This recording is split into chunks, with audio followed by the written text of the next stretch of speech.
take you down right now. Dude, I know you do. I was gonna say that. I was gonna try to take you I'll down, bro. arm drag you. I was just about to try to do it to you. You really think he can't take a chimpanzee in a fight? A chimp isn't hearing a fucking peep at a bow. He grabs his head and just goes like that. Now I was talking to Rogan, and he said, I work out every day because at least when I work out hard that one day, I know I'm not a lazy piece of shit. Oh, I got two people. Bro, I would have rushed down here. Look at the gray. Look at the distinguished look on me. You look great sitting there Dude, with the sunlight I'm a coming good-looking on you, man. kid. Yeah, we put you in a good-looking group right here. Bro, I know, right? Yeah. Jesus, this is sexy. You got the good lighting. You guys who are watching this, we're going to be filming. I'm going to hold this. This is unorthodox. Never did it before. We're going live. This is impromptu. Last minute, we snagged this guy. Yeah. I saw him hanging out. He was in the bathroom. I said, "What are you doing?" He says, "None of your business. I'm doing my business." No, you said you're working with a piece. You were peering into the urinal. I said you're welcome, and that's how it works. And then I think we locked eyes and had to look away. That was. I think it's only gay if you're looking in the eyes or if you're smiling. I can never figure it out. But if you're frowning, it's just college shit. Right. Immature. All right, so we're here. We're going to do our podcast. Johnny, do your thing. Just forget this is here. I mean, look at Johnny. Look at the back of Johnny's hair. It's a fucking mullet. tail. It's not even a mullet. It's a tail, bro. You know what's so funny, Brian? This is recent. This is not my normal haircut. Listen, if I had that hair, I'd be doing the same thing. That's what I said. Congratulations. I'm 27 years old. I want to try it out. When you go to the museum and you look at the Greek statues, that's the kind of hair you see on the statues. And by the way, his torso is kind of the same thing. This guy, we gotta bring Brian around. Let's go. I thought I was fucking straight this whole time. This is amazing. And I do have one question before we get started here, What are you doing? So, my good friend, Bo Nickel. I have to ask you, do you really think he can't take a chimpanzee in a fight? But Bo Nickel, and there's nobody who's a bigger fan, Bo Nickel needs to understand that a chimp would pull him limb from limb, okay? Limb from limb, all right? So his double leg and his single leg, that's all adorable. Right. It's adorable that he wants to take a chimp's back. I love all of it. What he doesn't understand is that chimps, and I'm talking about a full-grown male chimp, okay? Yeah. I'm talking about a body that's built for brutality, okay? I'm talking about an animal that solves everything with violence. Everything, okay? And has a primordial need to dominate. A chimp isn't hearing a fucking peep, not a peep at a bow, okay? Not a peep. Not only does he pull his arms off, he pulls his head off, okay? That's what he does. He grabs his head and just goes like that. And what is Bo gonna do? Is he gonna muzzle it? Because the thing can bite. Now, you gotta at least give me the fact that he's gonna muzzle it. You gotta muzzle it. Oh, like with a physical muzzle or with his face? With his You can't hand? He'll bite. He's got a stronger bite. Hold on, than any dog. Wait. Sure, Bo is 50 pounds bigger than a big chimp. That's adorable. Again, that's adorable. Right. Because not really. I'm talking about a full-grown chimp. You got a chimp, probably a full-grown male chimp. They can get up to 150. That's exactly 150 is like a big time chimp. Good luck. Bo walks around at 200 and he's got 4 arms, bro. He's a hydra. Okay? Listen, he's made of wood. Bo's never grabbed onto a chimp, a full-grown male chimp. They will go like this. They will take his hand and go, that's all he's going to hear. He's going to chimp yank him. You know what a chimp yank is? Of course he doesn't. Because he's never been chimp yanked. Because he's never been chimp yanked. But this is what happens. He does this, okay? And by the way, there's nobody who can pull like a male chimp. So he's going to pull. So now Bo is right here with the chimp, right nose to nose. And now the chimp is going to have a little meal. Right. He's gonna have a little meal, and that's going to be on all American's face. That's what he's going to do. Holy shit. Listen, Bo, I'm sorry. Bo, I try, man. This was super convincing. I'm still on Bo's side. No. If it ever happened. What do you mean you're on Bo's side? You did a great job. What is Bo going to do? Take his back and choke him out? Yeah, I think so, yeah. I do. You can't control something like that. Keep you guys live. It still has. Bo Nickel is you don't get better at wrestling. He's a phenomenal grappler. Yeah. Against humans. Right. I need to put this to sleep. He's not. Look, there was a I think it was a female chimp, and there was a circus act where they had the chimp muzzled, and they had every wrestler from all over the world could keep the chimp down. No man could keep the chimp on its back. they have the ability with their hands and their feet. I don't think people realize the strength. No, I think you're right. I mean, I respect that differently than any human. I mean, I don't even know how that's a How is this a conversation? I swear, I'm not. I love Bo, but what I love about Bo Nickel, and the reason he's a champion. By the way, I think Bo is a future 85 pounds. I just don't know how you solve that wrestling. I don't. Yeah. But one of the reasons he's such a winner is because he, in his heart, truly believes 100%. he can do the impossible, which would be fight a full-grown male champ. Now, I need you, Johnny, on my side on this, okay? I'm on your side. You get one of us. I'm sorry. I will never on camera go and say Bo is losing that. Where'd you wrestle? Did you wrestle first before Jiu-Jitsu? Jiu-Jitsu? High school, a little bit in college, and then Jiu-Jitsu for a while. And then you got into Jiu-Jitsu. Yeah, we knew Bo from we did stuff with the UFC, and we saw him there. He was a fan of us, vice versa. Love it. And then I got connected. I just did his podcast, and he took me through like the facility and like his old stomping grounds. It was amazing. Yeah. For humans. Right. For humans. It's not a zoo. It wasn't a jungle I can't wait to get him on the podcast. He's incredible. He's an awesome. Yeah, he's awesome. Oh, he's definitely coming on your show? I mean, we've been texting on He's Instagram. such a good dude, man. Well, Him and Ed Kassar, same. So Ed Kassar, stud. his buddy, That guy's a stud. Handsome. Oh my Stay God. away from my wife. I walked in. I was like, "Who the fuck? I'm not sitting next to that guy." If I caught my wife cheating with him, first of all, I'm not doing anything. I got to just go, please enjoy. I got to get out. I'm going to beat him up. I got to be like, can I get you a drink or Here's anything? my credit card. Yeah, it's a Enjoy little a hot. meal. Do you want me to change? Is the thermostat okay? Yeah. That's what I'm going to do. And then what I'm going to say to my wife, I'm going to be like, you don't like medium and wrinkled? Right. I'm not going to. You like this? The 6'3" chiseled? I can't blame her. No, that dude is a. That dude's I'm already a depressed. God. Yeah. That's fun. Really good dudes. Yeah. But Wow. Yeah, I feel like I don't even know what. We covered a lot of ground already. We just hit the ground came in running. hot. We knew it as soon as he came in. You came in hot. Well, I That's came good, in. I though. saw the cauliflower ears. That's awesome. You've got a set of mitts on you. I'll tell you what. So he's never wrestled in his life because in high school he didn't have a team or whatever it was. Yeah. Look at him. He He's still fat. grabs me, and I'm like, "Fuck." he's good. You It's know him there. annoying I mean, how no, he's With still hands like strong. that, you start to produce a little bit of estrogen, a little bit, right? think so? I think so. You realize you get he kind of manhandles you, and he's got those big old mitts. He's got those. Yeah, he's built to bear down. Yeah. I always say that about the Italian side of my family.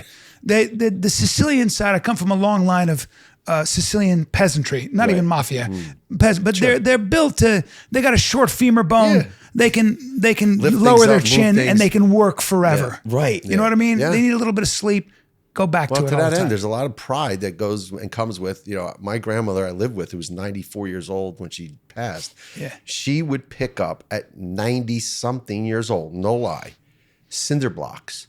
Yeah. Cinder blocks are the same weight forever. That's right. One in one hand, one in the other. Yeah. And we'd watch her walk to her garden with these cinder blocks. Yeah. One in each hand. I'd be like, man. All the relatives on the Italian side lived in their 90s, smoked. That's crazy. Isn't that crazy? Yeah. I got a little know. thing with my thing. What do you think the reason is? The lack of. I think it's got to be some kind of. First of all, the way they eat. The Italians eat well. Yeah. They don't The drink a lot. Mediterranean, They don't yeah. drink a lot of the whiskey grain alcohols. Right. If they drink, all the Italian side would maybe a glass of wine rarely. Everything was in moderation. Italians are actually very conservative people and very routine oriented. There's something about the culture in Southern Italian culture where they're very conservative.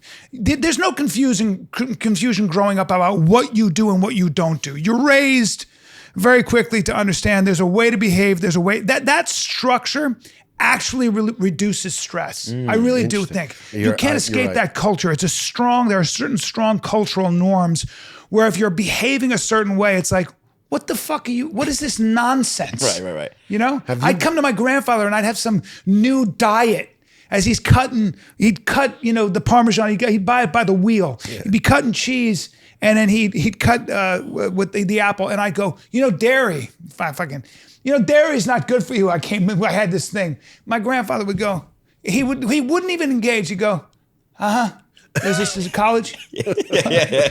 Back to it. There's just, you just grow up a certain way. So what part of Italy then? Where is Sicily? Okay. Naples. And you've been there? Yeah. Have you been there? How many times? Many times. Okay. Sicily once, but Naples and Rome we used to go because my uncle lived above the Piazza Navona. So we got to go, my family is from the Province of Parma, and it's northern. So we had to, at one point, many years ago, we just went on this excursion to find where my family was from, right? And literally, this is before the internet really existed. It was like 2000, It existed, but we didn't know how to use it yet. Right. It wasn't the Stone It Age. wasn't. No, it was like early 2000s. It was hard to navigate. It wasn't like today. Before they had sound in movies. It was. Exactly like it's like fucking 1930s. when we point used is, fuses for our there cannons. There was no picking up your phone, clicking, shooting, Safari, searching, and finding things. Right. We had to go through the hotel concierge. You had to leech. Basically, he printed out a list. The last name was Granelli, and we said, I know she's from the northern part, from Parma. He printed out a list, which tells you again, printed a list, and had all phone numbers of all the Granellis in that part of Italy. Short or long as he's calling for us on our behalf, each name goes down a list, gets down to the last one, and makes a connection. He's speaking Italian to the person on the other line, so I can identify where to go in Borgo Valdataro, which is the town where my family was from, and meet my father's cousin at 2:00 at a deli. Yeah. And it's got to be somewhere with food. There's no, but it was just the point we went there, and I saw the farmlands. So you're talking about discipline and routine. It starts with that because they lived literally off the land, and worked the land, and you had to get up, do your thing, growing your own that food. That was the routine, yeah. You know what I mean? Like you come into contact with objective reality. Yeah. My buddy he went to Austin and decided to buy a farm. And he's out there, like he realized very quickly, he's like, number one, everything kills all my animals. Like the coyotes, the snakes. So if you're going to raise guinea fowl and shit, it's just, there's 1,000 things of waking up at 5 a.m, feeding them before it gets hot. Like you don't, think you have this idea. I'd love to be a farmer where everyone else does the work and I smoke a pipe. Right. I want my porridge, please. But like you said, like you have so much to worry about when you own a farm. You don't have the time to worry about the nonsense shit. Like, oh, is it really that good for me? And I think nowadays, I forget the study that I was looking into, where it's like a lot of correlation without causation type of thing with the diets we eat and what's causing this poor health in society. And it's so much more about the stress we add to our lives in America and less about what we're actually eating, you know? Yeah, I wonder sometimes, though, if that's a byproduct of the amount of freedom we have, which is a weird thing to say, right? Because think about this for a second. Most of history and most of cultures, you didn't really have any freedom. You were born into a state and you worked. There was a very predictable path to your life. You didn't have to worry about much else. If you were a farmer, you woke up in the morning. There was just a whole routine, and you stayed close to where your family was, and you had a connection to your village and everything else. If you think about what it is like for just the three of us, think about when you wake up. We are immersed in a culture that says the only thing getting in your way of being a billionaire and owning it all is you. Yep. Meaning, you better conquer your inner bitch every single day. You know, I was talking to Rogan, and he said, I work out every day because at least when I work out hard that one day, I know I'm not a lazy piece of shit. So we are slave and master in our own brains. It's like, don't be a lazy bitch. Wake up. So every single day as guys, and I can just look at you guys and I know you know exactly what I'm talking absolutely. about. It's like, I got to wake up and I got to win. I got to win the day. And if I don't do it, I'm a pussy and somebody else is going to crush me. Yeah. And I always say that to my wife. I'm like, I got to solve all the problems. You know, it's all good. Somebody died in a fire. Sorry about that. But I got to produce. Yeah. I got to be productive, because if I'm not, and if I don't stay relevant in this insane world, this insane social media world, and I mean, if I don't hustle every single day, then I lose my relevance and I can't put butts in the seat. And all of us are like that all the time. Yeah. And you wonder sometimes, man, we as guys are not going to complain about that. What we do is we go into combat mode. But I don't know about you, but my cortisol levels are always at 100%. Oh my God. I'm always jacked. I'm always ready. Yeah. To the point where you get your body ready for war. Like all of us. I'm not, after this, I'm going to go work out because just in case, in case the zombie apocalypse happens, I got to be able to strap something to my back and fucking clean house. You know, this is literally how I think. I stress out at 56 that I'm not doing enough jiu-jitsu in case somebody grabs me. That's a crazy person. But it's real. It's real, bro. So this freedom creates for us, in a way, it's enslaving. Yep, in a way, we are our own slave master. And every time, and we don't give ourselves enough time.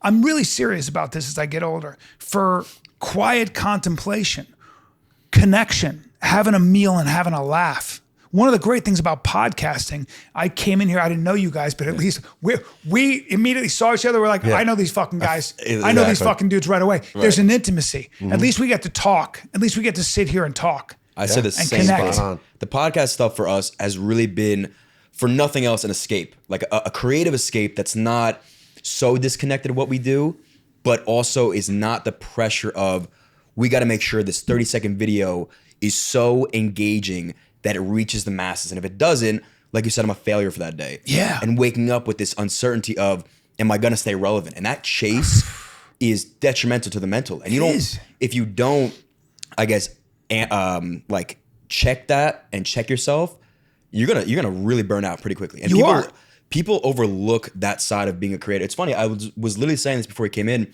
I want to do a podcast on the reality of being a content creator and like the downfall of when you're so high, it's great, but when you're not, you think the world's ending. All you had is now gone because your videos aren't as successful. Yeah, and we get into this thing of like, there is a difference between information and knowledge. There's a difference between this need to take in information and read all the books you can, right? So you read these 4 books and they'll change your life. Yeah, but does that increase your understanding? Does that deepen your knowledge? That's what's actually more important, because those are I think the tributaries to meaning. And we're all looking for meaning. We have to be very careful not to be sort of very broad but puddle deep. And it's very easy to fall into that trap. We all do. Like I was talking to a guy I won't say his name, but he's done very, very well. And we were talking about meditation and sort of the difference between meditation and prayer, and where faith falls into where you can, if you can shoehorn that into your busy day, And he said, and I was talking about my kind of like exploration in that area, and he goes, he's listening to me, and he goes, now do you feel that increases your productivity? And I was like, oh, bro, you're trapped. Wow, I get it. Yeah. But we are addicts. We are stuck in this crazy, it's like a hamster wheel.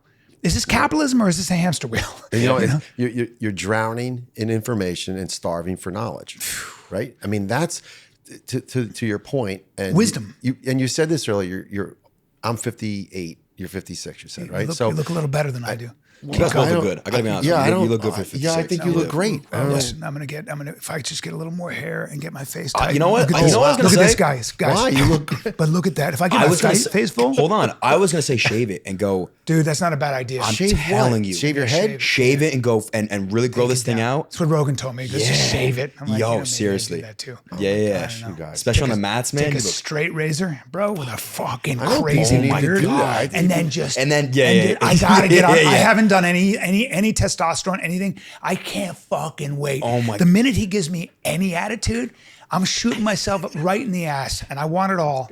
And I want tight skin and big veins. Oh my God, you look like a savage. Traps and fucking shoulders. You're almost too scary to be a comedian. I'm gonna be scary as fuck. Yeah. Necked out. Yeah. Necked out, dude. And I'm going low on everybody I see. I'm going right low. Bradley Martin stands no chance. Including Bo Nickel. Yo, listen. You hear what I said? I'm going to be here, elbows in, fucking arm drag, get close, take his that's a Gable grip, get him right here, pull him close, and we're suplex, we're going sky high. Oh, you're taking him sky high. Yeah, that's what I said. That's what I said. Dude, I just got a little excited. Me too. Hold on, calm me down. Give me some ice. Ice him up. Let's breathe here. Let's breathe. All right. It's all right. It's all good. Sorry, the Gable grip. The Gable. Went to Dan Gable's wrestling camp in Iowa. Please explain who Gable is. I went to Dan Gable's Iowa wrestling camp, and not a big deal. Wrestle with the Hawkeyes. Relax. Between my junior and senior year in high school, everybody calm down. Yeah. Came back and lost just once. What happened? We were talking about. My goodness. We were talking about lots of things. This has been an around the world. Understanding, like just the difference between information and understanding. Right. And I think, so like your generation is actually, I would assume, like almost confused by us, because that's all we care about is more information. It's almost like we care about it so then we can have like little sound bites. Like I want to read 1,000 books so then I can reference these books in a 10-second clip and appear that I know when I don't know shit. The best book that I picked up was Daily Stoic.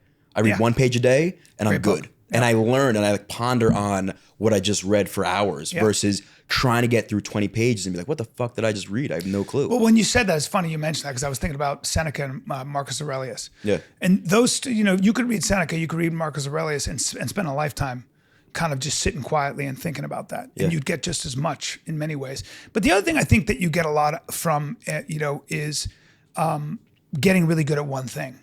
And I think sometimes getting good at really good at one thing will give you a broader understanding of everything. So that, that's why I'm a big fan of, like, my son is in jiu-jitsu, and no matter what, he doesn't have a choice. Like, sports and jiu-jitsu seems to be something he's already getting, because you learn so much about how to communicate with your body, but also jiu-jitsu is infinite. It's strategy. Yeah. It's, there's a whole transition period. You can always be creative with it. And I think that, I see two guys like you, I walk in, it sounds silly, but when I see two guys who are fighting gravity every day and I can see it on your body, I know already I'm dealing with people who understand. Yeah. There are certain things that we already speak a language. Exactly. You've come into contact with objective reality. So I don't have to deal with a bunch of nonsense. We're already kind of living in the same dimension, which is very refreshing. And I think what that is the idea that you can see when somebody has put themselves in that arena, when they test themselves every day, and they already have an understanding. They already have a broader understanding. And that in its own way is an intimacy. It's already a language that we speak, and we go, I'm home. You feel comfortable around those people because they get it just like you get it. And Rogan, I actually heard talk about it too. He was like, you should suffer intentionally a lot, because if you're comparing, like, primally what we did versus now, it's not even close to the same. So I could sit on my ass and do nothing all day, be very comfortable, or I can humble myself and go through a training session of jiu-jitsu and be like, I thought I had some sort of knowledge and I don't know shit compared to what's out there, but that's such a great feeling. It is. Because there's so much to learn. Like, you're so excited to go to jiu-jitsu the next day. Yes. Yes. Well, I just did this podcast with this guy named Professor Moran Cerf. He's a neuroscientist and like a leading scientist in that field. And he said, he studies the brain. He said, we learn much more from our mistakes. You actually learn by making mistakes. You don't learn by necessarily listening, right? So you can't get good at jiu-jitsu without trying something and having it fail. Yeah. Like, I can teach you, you can watch video on how to do something. You can watch video on how to do a Kimura, but until you see somebody counter that Kimura and you understand how not to get caught in something yourself, or how to transition into something else, like in the triangle or whatever, the only way to do that is to actually feel it in your body, pay a price for doing it wrong over and over again. Same idea, boxing or whatever it is. You're not going to learn how to slip a shot and fire back without first getting hit. You're going to try to transition and hit the body, and whatever it might be. There's no other way to learn. There's no other way to learn. Well, it's and I have a question for you two as adults and fathers. So the life lesson of, like you just said, you have to go through these mistakes to learn. How do you handle that with a son? Like, do you let him make mistakes, or do you? You put your son in. I think there are a couple things. One is, again, I'm a big believer in sport. Yeah. So there's just an element of, when you have a 12-year-old son like I do, who's, a creative kid, but an escape artist like all kids, you're going to jiu-jitsu today. Yeah. That's how it is. There's just certain things we're going to do. And, so you've got to put them in the arena.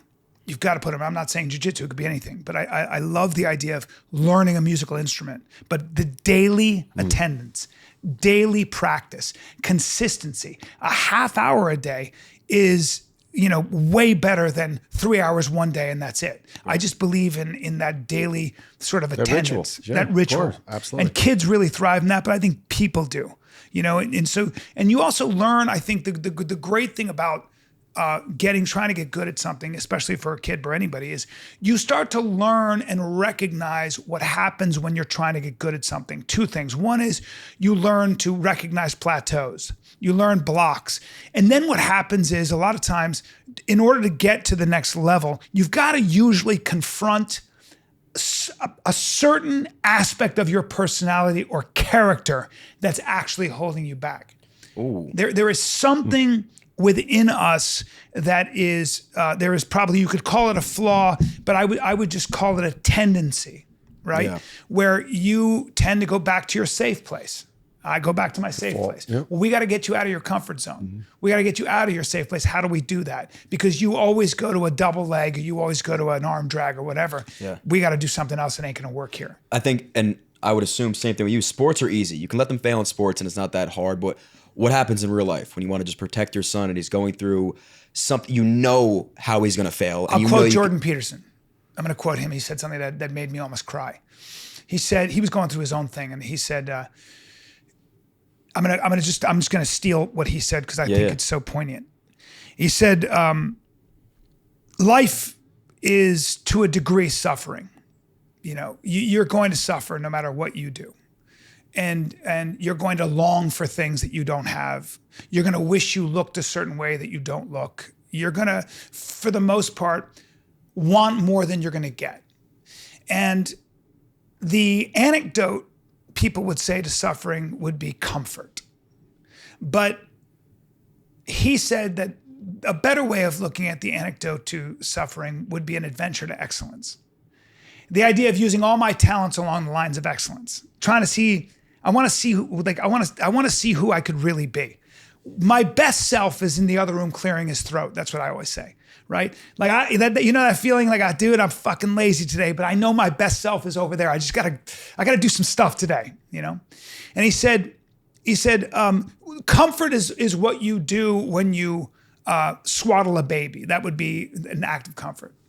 But an adventure to excellence is really how you contend with suffering. Take on more responsibility, lift something heavy, as he says. And he says, you know, he said, the strength of a mother is her ability, or a father, to say to your kid, get out there, man. Away you go, kid. Get out there. Right. And the kid says, but it's dangerous out there. And he says, yeah, it is, you bet. But it's more dangerous if you stay here with me. Because if you go out there, you might lose your body. But if you stay with me, you could lose your soul. And I just thought to myself, ain't that the truth? Ain't that the truth? And you can see a broken person. And a broken person is usually that person that never went out there and really gave it their all. Never went out there and really tried. I remember my mother sat me down when I was a young man, and she said, you're trying this acting thing and this comedy thing. What happens if it doesn't work? What happens? You need a backup. Get your medical degree, get a law degree, get a business degree.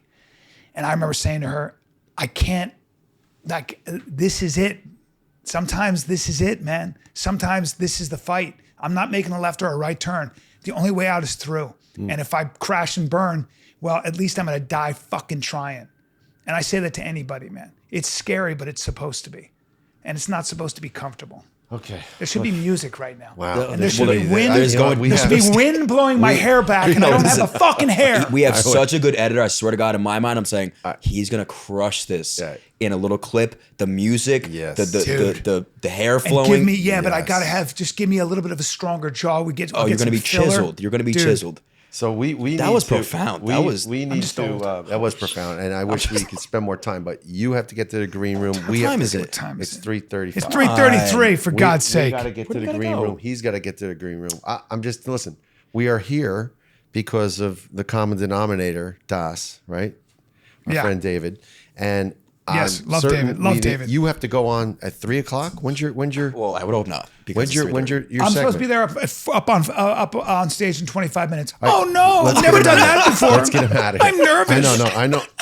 But I'm nervous about stage. I've never been on stage. Yeah, but I'm nervous because I don't want anyone saying we held you here. Yeah, bro, it's all you too. I just said that. I go, I'm podcasting with Johnny and company. What do you want from me? Tell me held him down. Text Das right now and say, can you bump me out to 3:30ish? See if he can change it.